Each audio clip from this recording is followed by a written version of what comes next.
Die man van Indië.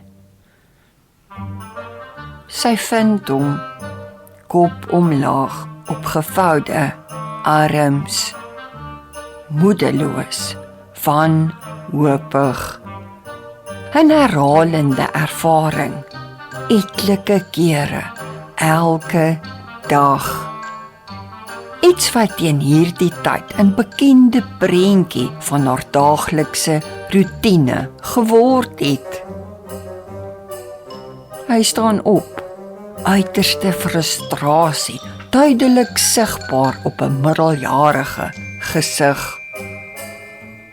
"Ek het nie woorde nie," val die eerste woorde van 'n wanhopige klaaglied uit sy slim mond. "Hoekom luister hierdie man nie waarvan ek praat nie?" Woorde wat oor maande, selfs jare in frustrasie toegeneem het. Hy gaan sit op die bed langs die lesenaar, lig sy kop op, staar woordeloos voor hom uit. Dis duidelik dat die enkele woorde nie eens die punt van die ysberg in sy verstand, siege, bereik nie. Sien sy die paniekerige treetjies op die mat, merk sy vir die hoeveelste keer die opkook van Vesuvius woede in sy gemoed op. Genigtig, dink sy, dis 'n saak van dringendheid. Dit moet ontlont word. Net nou verloor hy dit heeltemal. Sy is immer sy helper, die ontlonter, verantwoordelik vir haar man se sanity. Alles sy self en wat nie al haar bearings in plek het nie. Sy bars in 'n mallerige lag uit. Die ontvouende situasie ingreep uit 'n Pink Panther film. Nee, dink sy, dis 'n ernstige situasie. Nou is die tyd om waarlik van nut te wees. Soos 'n ervare psigoterapeut, diep oogkontak maak, ernstig vra hoe die situasie hom laat voel. Dat hy eerlik moet wees oor die woede, oor die diepste hoeke van sy hoogs geheime, geniale siege. En geduldig, respekvol vir 'n vars revelation wag. Alles in 'n poging om die kern van die woede, frustrasie te bereik. En nou lag sy vir hom. "Ek is jammer," sê sy. "Ek moenie lag nie. Dis respekvol." Hy staan op, stap na haar, glimlaggend. "Dis oukei. Jy hoef nie jammer te wees nie. Jou reaksie laat my eintlik beter voel." Ervaar sy die ontlonting van 'n plofbare situasie. But more seriously. Sy weet dat die man voor haar 'n geniale intellek het. Moeilik vir die man in Indië aan die ander kant van die oorfone om die neurale kompleksiteit van sy dink te snap. Die kompleksiteit van 'n beroep vir geniale breine op globale skaal. Die man wat hom so woedend maak, is dalk bang vir haar man. Dis hoekom hy so senuweeagtig optree. Die onnadenkende woorde, manier van dink wat haar slim man soos 'n besetene teen die mure uitdryf. Sy dink terug toe sy self so bang verander was.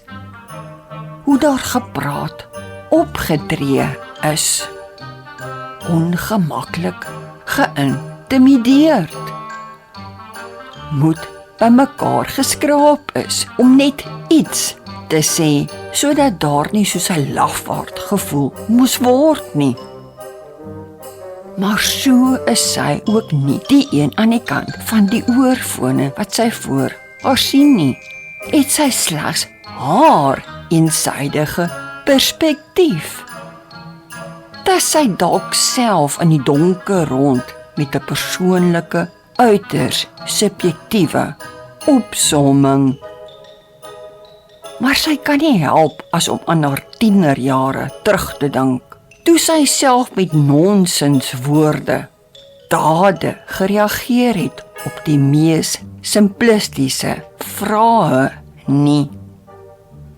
Totaal en al idiotiese vrae aan die rondom haar gerig het en die spottende lag wat daarna sou volg. Alles omdat sy bang, totaal en al onseker van haarself was. Dalk voel die man aan die ander kant van die oorfone ook soos wat sy gevoel, gedink het. Voel sy in konneksie met die man wat haar man so kwaad maak. Die man van Indië. Dalk sit hy vasgehok in 'n klein woonplek. Sy beroep haar enigste ontvlugting. Die twakpraat wat ander soos haar geniale man by simboliese mure uitdryf. Dat haar man nie besef dat God om liefde, aanvaarding vir ander se gebreke wil leer nie. Om soos hy te word, hoe hy ons gefalle mense onvoorwaardelik aanvaar, liefhet en dit aan ander uitgedeel moet word nie. Verdraagsaamheid en sagte gees. Die man voor haar wat nie weet hoe hy ander rondom hom laat voel nie. Hoe seker is bang vir hom is, op eiers laat loop, absolute perfeksie, in praat, optrede, verwag nie. Die wat nie soos hy dink, die kompleksiteit van 'n geniale verstand kan assimileer nie. Ander, die rondom hom met tyd geleer het om sagkens met woorde te werk te gaan, hulle te leer lag, lig van 'n donker situasie te maak, die humor van 'n plofbare oomblik raak te sien, net om emosioneel te probeer oorleef. Vrede moet binne-in lewe, sodat dit na ander kan oorspoel, hulle rustig kan optree, sonder paniek, innerlike hysterie. Dat dit alles eerstens oor liefde, geduld, aanvaarding vir ander se onsinnighede, menslike gebreke gaan. Belangriker as die man in Indië se minder as slim, irriterende praat, se brein. Want niks aan hierdie kant van die graf sal ooit perfek, volmaak wees nie. Miskien snap haar slim, geliefde man, kind van God, dit wel ergens. Van daar waar hy is daar vrede.